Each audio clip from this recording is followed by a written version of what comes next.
देश न्यूज में आपका स्वागत है। मैं हूं आपके साथ धर्मिष्ठा और आप देख रहे हैं हमारा खास कार्यक्रम प्राइम डिबेट। लोकसभा चुनाव में इस बार भाजपा तकरीबन आधी सीटों पर नए चेहरे उतारेगी। मिशन 2024 के तहत प्रदेश की सभी सीटों को जीतने के लिए भाजपा शोर से ज्यादा जनसंपर्क पर फोकस कर रही है। भाजपा केंद्र सरकार की योजनाओं के हितग्राहियों को साधने का पूरा फोकस है। पार्टी भाजपा को लोकसभा चुनाव फेवरेल दिख रहा है, इसलिए नई लीडरशिप तैयार करने के लिए वह नए चेहरे को मौका दे सकती है। इसके लिए एक एक सीट पर प्रत्याशी के चयन के लिए जातिगत समीकरण बैठाया जा सकता है। भाजपा ने 2019 में प्रदेश में लोकसभा की 28 सीटों पर जीत दर्ज की थी और छिंदवाड़ा की एक सीट पर कांग्रेस ने कब्जा जमाया था। यहां से कमलनाथ के बेटे नकुलनाथ सांसद है और इस सीट को जीतने के लिए भाजपा हर संभव कोशिश में जुटी है। भाजपा ने 2024 के लिए 29 में से 29 सीटें जीतने का लक्ष्य रखा है, इसलिए भाजपा करीब आधे सांसदों के टिकट यहां से काट सकती है। इसी विषय पर विस्तृत चर्चा के लिए हमारे साथ मेहमान जुड़ चुके हैं। भाजपा से हमारे साथ जुड़े हैं अजय सिंह यादव, भाजपा नेता हैं, जो कि प्रदीप सिंह हमारे साथ जुड़े हैं, कांग्रेस प्रवक्ता, रमाकांत पटेल जी हमारे साथ जुड़े हैं, आप प्रवक्ता, और सैफ मलिक जी हमारे साथ जुड़े हैं, राजनीतिक विश्लेषक। आप सभी मेहमानों का देश न्यूज में बहुत बहुत स्वागत है। सबसे पहले तो अजय सिंह जी, मैं आपके पास आऊंगी। यहाँ पर भारतीय जनता पार्टी ने 29 सीटें जीतने का लक्ष्य रखा है और यहाँ पर इन सीटों को जीतने के लिए, जैसे कि विधानसभा चुनाव के दौरान भी जिताऊ उम्मीदवार मैदान में उतारे गए थे, क्या लोकसभा चुनाव के दौरान भी इन सीटों पर जिताऊ उम्मीदवार उतारे जाएंगे? और जिन नेताओं के जीतने की उम्मीद नहीं है, क्या लोकसभा चुनाव के दौरान उनकी टिकट कट जाएगी? देखिए, मध्य प्रदेश में प्रदेश की जनता के आशीर्वाद के साथ सभी 29 सीटों पर भारतीय जनता पार्टी के प्रत्याशियों की जीत सुनिश्चित है।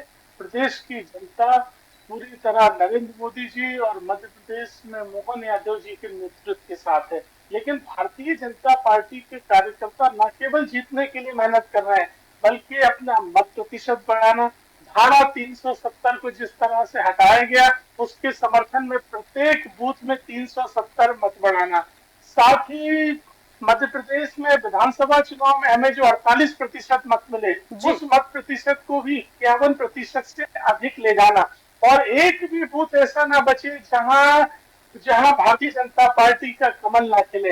इसलिए भारतीय जनता पार्टी जानती है कि प्रदेश की जनता का आशीर्वाद हमारे साथ है, लेकिन हम अधिक से अधिक संख्या में मत प्रतिशत और अधिक से अधिक जनता के समर्थन के लिए प्रयास कर रहे हैं। भारतीय जनता पार्टी की चुनावी तैयारियां भी सबके सामने है। सभी लोकसभा क्षेत्रों में रायशुमारी के उपरांत प्रदेश चुनाव समिति की बैठक हुई, केंद्रीय चुनाव समिति की भी बैठक होने वाली है। कल जल्द ही भारतीय जनता पार्टी के प्रत्याशी भी सामने होंगे और निश्चित मानिए जो भी भाजपा के प्रत्याशी होंगे प्रदेश की जनता का आशीर्वाद उन्हें मिलेगा। बिल्कुल बिल्कुल, बहुत सही बात कही आपने कि जो भी भाजपा के प्रत्याशी होंगे जनता का आशीर्वाद उन्हें मिलेगा। प्रदीप सिंह जी, आपके पास आऊंगी। यहाँ पर मैं भाजपा शोर से ज्यादा जनसंपर्क पर फोकस कर रही है, कांग्रेस पार्टी का फोकस इस वक्त कहाँ है? कांग्रेस पार्टी पूरी तरह से जनता के बीच में है, जनता के बीच में जा रही है। और जहां तक लोकसभा चुनाव की बात है, कांग्रेस पार्टी पूरी तैयारी हो चुकी है। लगभग प्रत्याशी भी चिन्हित हो गए हैं और सभी 29 सीटों में कांग्रेस पार्टी पूरी ताकत के साथ चुनाव लड़ेगी। जहां तक भारतीय जनता पार्टी का जो ये आप जैसे आपके इसमें विषय दिया गया 29 सीट की कवायद, अब सीट कितनी भाजपा की आएंगी ये तो भाजपा को नहीं, ये तो जनता को तय करना है। जनादेश देने का अधिकार जनता को। अब इसमें भाजपा पहले से तय कर रही है कि कैसे उसको 29 आएगी, क्योंकि विधानसभा चुनाव के पहले भारतीय जनता पार्टी ने जो प्रदेश की जनता से वादे किए थे, चाहे वह लाडली बहनों की राशि 3000 हो, चाहे आप किसानों के एमएसपी गेहूं 2700 रुपए कुंटल हो, धान खरीदी 3100 रुपए कुंटल हो, तो एक भी वादे भारतीय जनता पार्टी ने पूरी की है। मोदी सरकार ने जो चुनाव के पहले भाजपा ने मोदी की गारंटी के नाम से जो एक संकल्प पत्र जारी किया था, तो चुनाव पत्र रह गया है। तो जनता इनको जवाब देगी। इस बार जनता तय करेगी कौन कौन किस सीट जीत रहा है। बाकी कांग्रेस पूरी तैयारी के साथ जनता के पास जा रही है और जनता का भरोसा कांग्रेस के प्रति बरकरार है।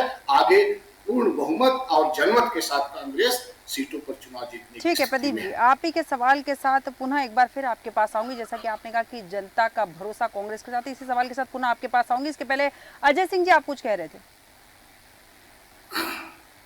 पार्टी के इन्हीं सब झूठों से कांग्रेस जनता के बीच में अप्रासंगिक हो गई है। जी। भारतीय जनता पार्टी ने स्पष्ट कहा था कि जब भी होगी हमारी माताओं बहनों की राशि सिलसिलेवार तरीके से 3,000 की जाएगी, और भाजपा झूठ फैलाती थी कि ये राशि चुनाव के बाद बंद हो जाएगी। तो जनता पहचानती है कि कौन सच बोलता है।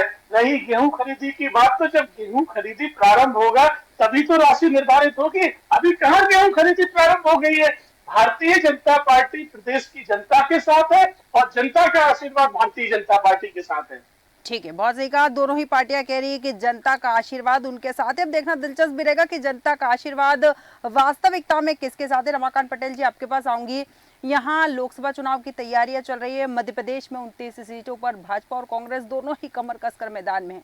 भारतीय जनता पार्टी चूंकि 28 सीटों पर अभी है और एक सीट जो है वो कांग्रेस के पास है, उसको भी भारतीय जनता पार्टी कांग्रेस से छीनना चाहती है। यहाँ पर आपको क्या लगता है कि कांग्रेस के लिए चुनौती ज्यादा है या भारतीय जनता पार्टी के लिए चुनौतियां ज्यादा है? धर्मिष्ठा जी, चुनाव में जनता मालिक होती है। जनता जिसको चाहे वो अर्श पे और जिसको ना चाहे वो फर्श पे। बिल्कुल। तो वो तो जनता तय करेगी कि किसको कितनी सीटें देनी है, किसको जिताना है, किसको नहीं जिताना है। बिल्कुल। ये एक अलग बात है कि जब भाजपा हारती हुई दिखती है तो विरोधियों को डरा करके, ईडी का, सीबीआई का डर दिखा करके, जेल भेजने का डर दिखा करके वो हार से बचने के लिए भाजपा में शामिल कर लेती है। ये एक अलग बात है। लेकिन आज देश का दुर्भाग्य है, जो काम करने वाले नेता हैं, जिनको सदन में होना चाहिए, उनको भारतीय जनता पार्टी जेल भेजती है। और जो लुटेरे हैं, जो भ्रष्टाचारी हैं, जो बलात्कारी हैं, वो सत्ता की कुर्सी की मलाई चाट रहे हैं। ये आज हो रहा है। आऊंगी अजय जी। हाँ, उनको भी बोल लेने दीजिए। आऊंगी अजय जी, मैं आऊंगी। उनके बीच में नहीं बोला था। अगर ऐसा ही करेंगे तो बोलने नहीं दूंगा। अजय सिंह जी, अपनी बारी पे बोलिएगा।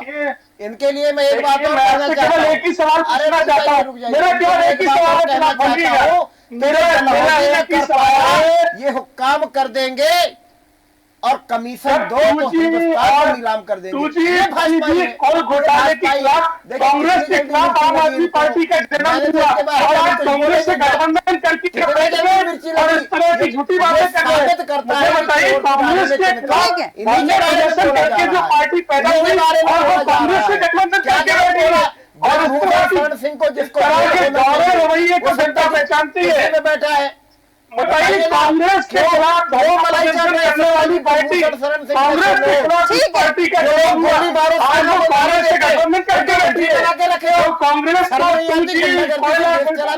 और कौन कौन से घोटाले करती थी और अब कांग्रेस के साथ गठबंधन करके सबूत नहीं आती आप लोगों को, जेल में डालने का शर्म नहीं आती आप लोगों को, बलात्कारियों को बचाने का काम करते ऐसी गौरी बात करने में शर्म नहीं आती है। गुंडागर्दी मुझे बताइए, 2013 में कांग्रेस की सरकारों के खिलाफ अन्ना आंदोलन करने वाली कौन सी पार्टी थी? कौन सी पार्टी थी बताइए?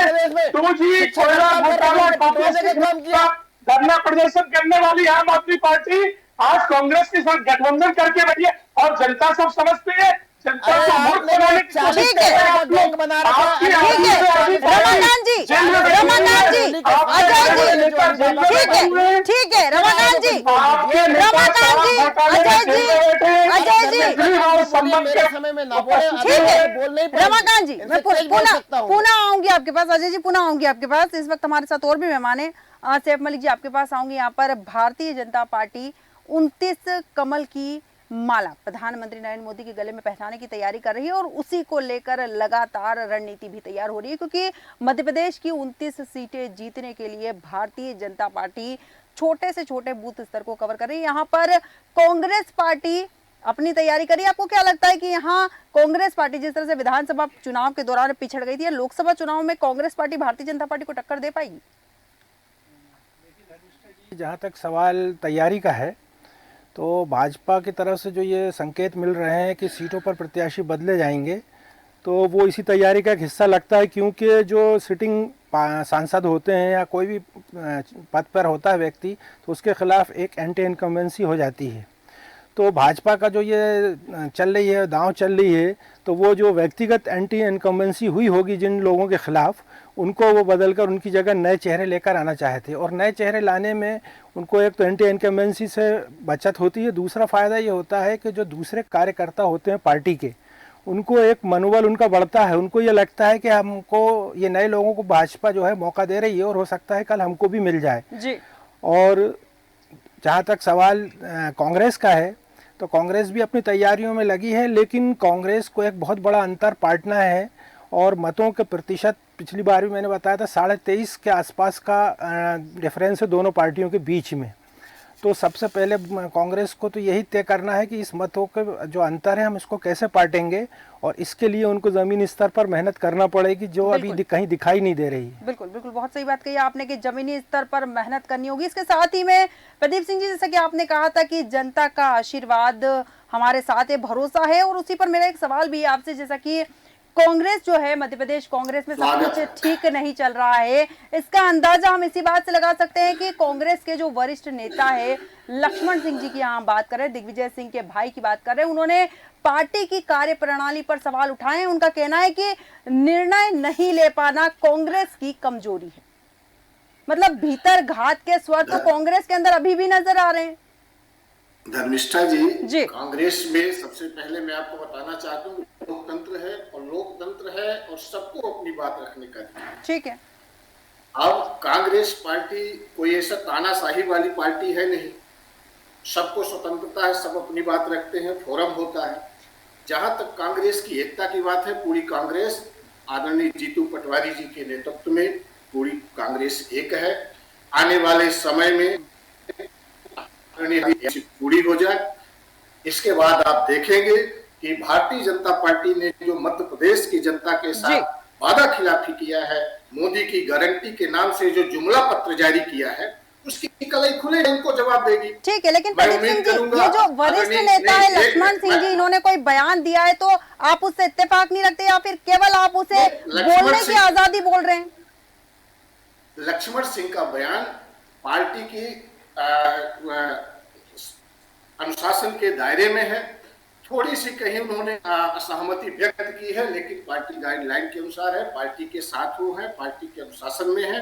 और जो भी पार्टी तो मतलब आप मानते हैं कि पार्टी की कार्यप्रणाली पर जो उन्होंने सवाल उठाए हैं वो सही है? सवाल उन्होंने कांग्रेस पर नहीं उठाया।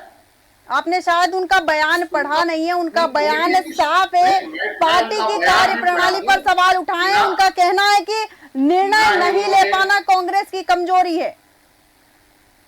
देखिए, वो उनकी निजी राय थी, कुछ राय वो अपना कांग्रेस नेतृत्व को देना चाहते थे, उन्होंने दिया है, लेकिन कांग्रेस के अनुशासन में रहकर कांग्रेस के नेतृत्व में और कांग्रेस की कार्यप्रणाली पर उन्होंने कोई सवाल नहीं उठाया। वो सम्मानित नेता है, वरिष्ठ नेता है, और जो भी उन्होंने कहा है तो कांग्रेस के लिए कहा है।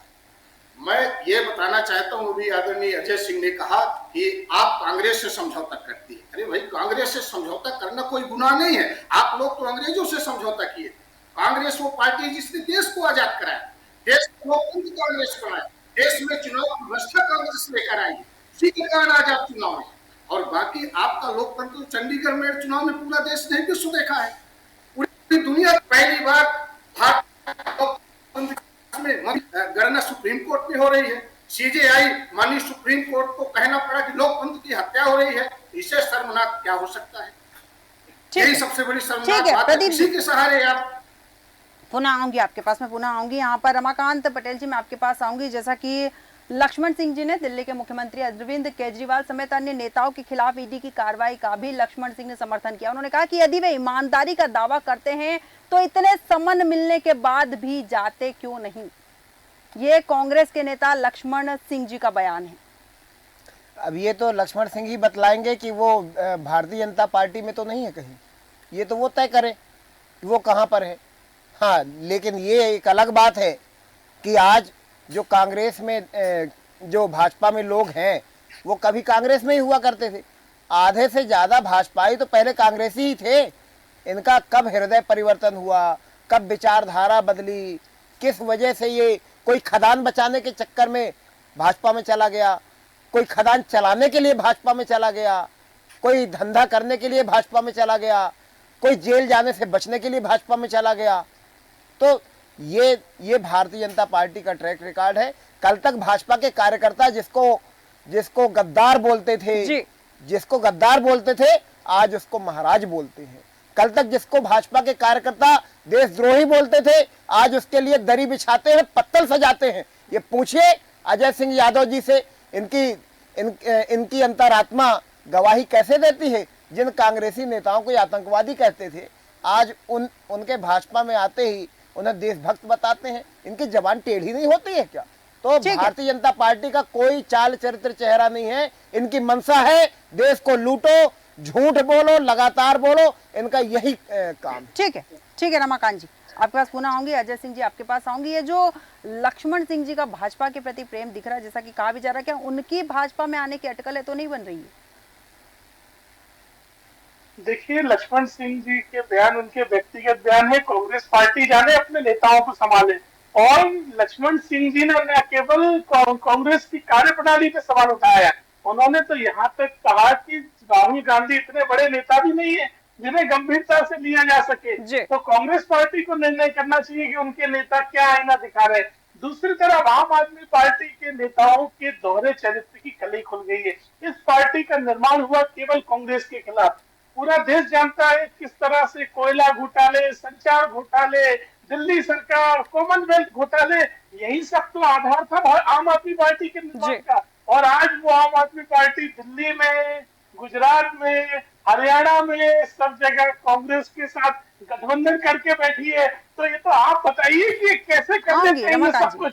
जो सवाल आप पूछ रहे थे, आप पूछ रहे थे कि कैसे आरोप लगाते हैं, उनको अपना नेता मान लेते हैं। तो आप दिल्ली में, हरियाणा में कांग्रेस के नेताओं के लिए प्रचार प्रसार करेंगे ना केजरीवाल? कहेंगे ना कि कांग्रेस सबसे अच्छी पार्टी है?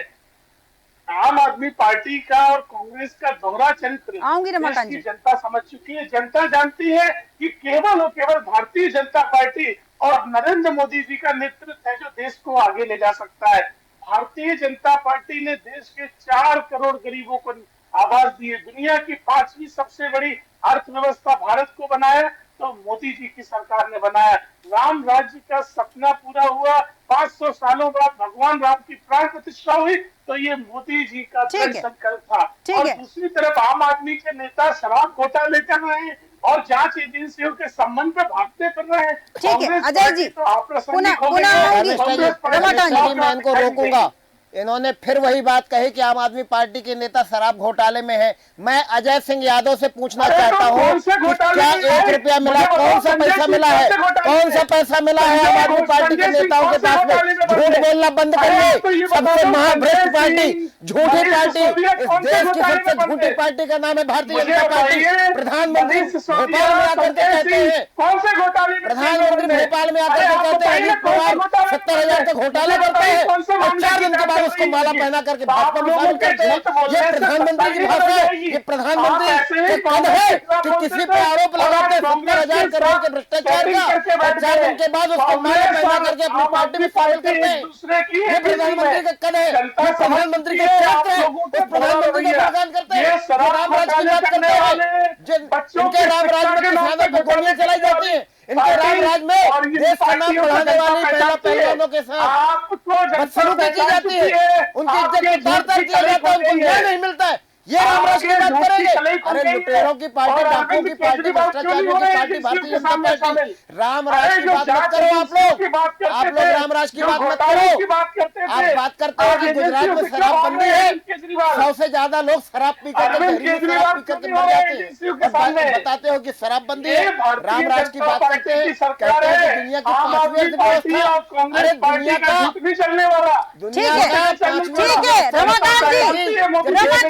सारा पैसा तो एक व्यक्ति को दे दिया उन्होंने, अडानी को। कौन सी 5वीं अर्थव्यवस्था? ठीक है रमाकांत जी, पुनः आऊंगी आपके पास में। सैफ मलिक जी आपके पास आऊंगी। जिस तरह से अजय जी विनम्र निवेदन है, पुनः आऊंगी आपके पास। सैफ मलिक जी आपके पास आऊंगी यहाँ पर मैं। जिस तरह से विधानसभा चुनाव के दौरान बयानबाजियां जो सामने आई थी उसका खामियाजा कांग्रेस पार्टी को झेलना पड़ा था। इस बार फिर इसी तरह की बयानबाजियां सामने आ रही है। लक्ष्मण सिंह जी ने बड़े बयान दिए हैं, अपनी ही पार्टी को यहाँ वो घेरते हुए नजर आए। ऐसे में कई बार ऐसा होता है कि अगर पार्टी के वरिष्ठ नेता अगर कुछ बात पार्टी के बारे में बोलते तो जनता उसे बड़े ध्यान से सुनती। इसका खामियाजा पार्टी को भुगतना पड़ सकता है। ऐसे जो नेता बयान देते हैं का जनता पर असर इसलिए नहीं पड़ता कि जनता भी सब कुछ देखती है।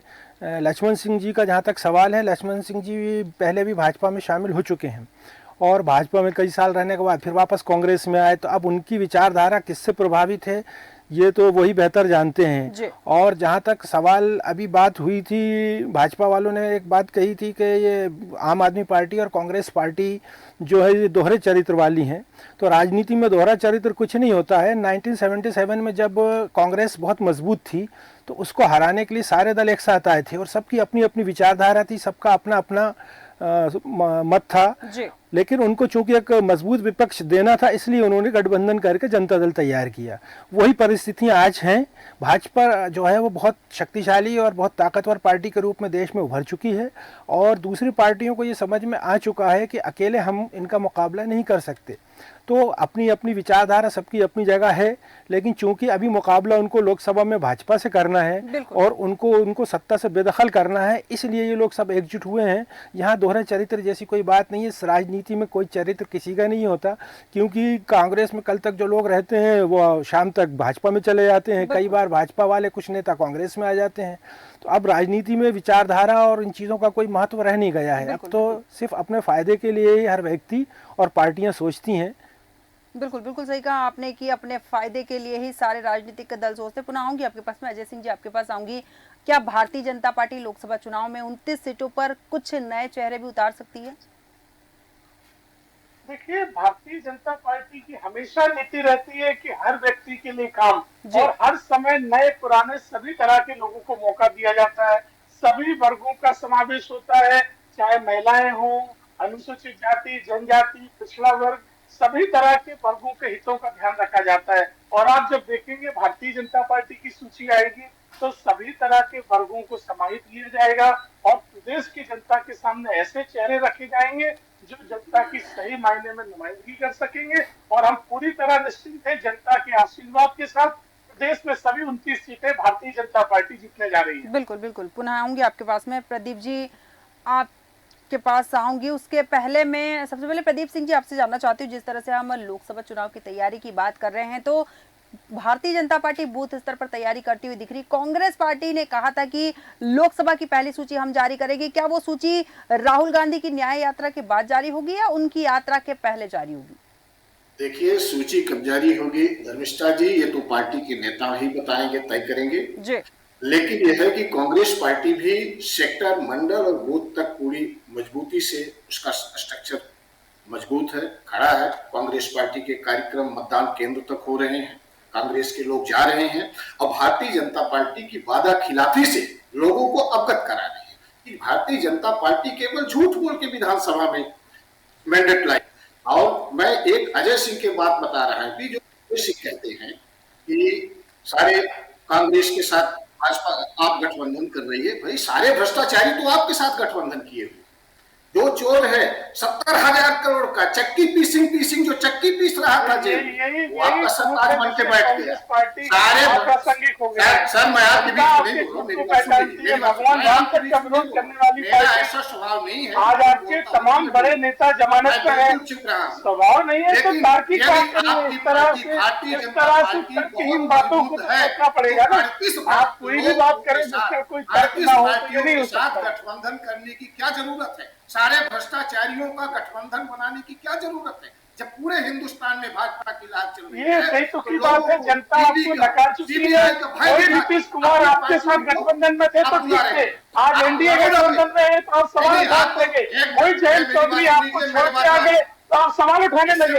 ये आपका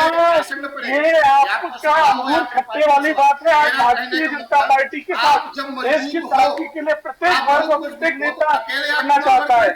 ये भारतीय जनता पार्टी आज देश की आवाज बन चुकी है।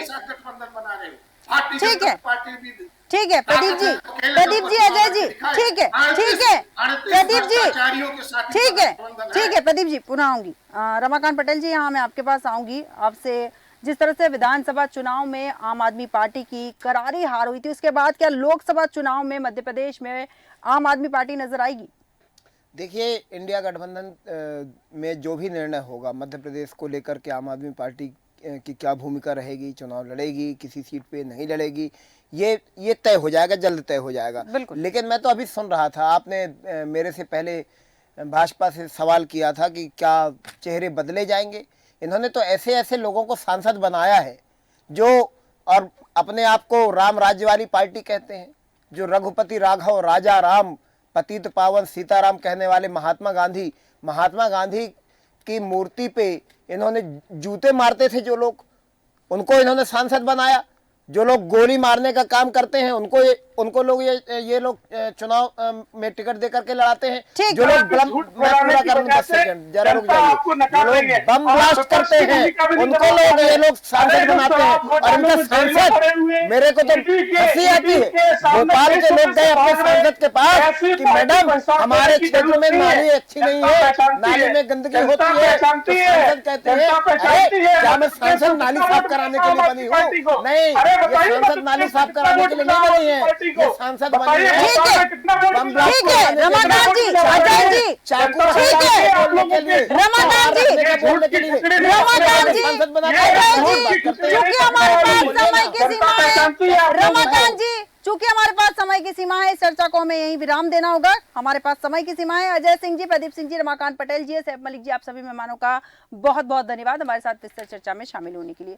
भाजपा ने 2024 के लिए 29 में से 29 सीटें जीतने का लक्ष्य रखा है, वहीं कांग्रेस ने भी 29 सीटें जीतने का लक्ष्य रखा है। लेकिन भाजपा करीब आधे सांसदों के टिकट काट सकती है और भाजपा की रणनीति नए और युवा चेहरों को मैदान में उतारने की तैयारी कर रही है। जानकारी के मुताबिक भाजपा ने सभी सीटों पर अपनी राय शुमारी कर ली है। लोकसभा चुनाव के लिए होने वाली मैराथन बैठक में सबसे पहले उन सीटों पर चर्चा होगी जहां भाजपा की जीत पक्की है। इसके बाद उन सीटों पर बात की जाएगी जहां चेहरे बदलने की जरूरत है। भाजपा अपनी पूरी रणनीति के साथ मैदान में है। अब देखना दिलचस्प होगा कि यह रणनीति कितनी काम आती है। हमारे आज के खास कार्यक्रम में इतना ही। बने रहिए देश न्यूज के साथ।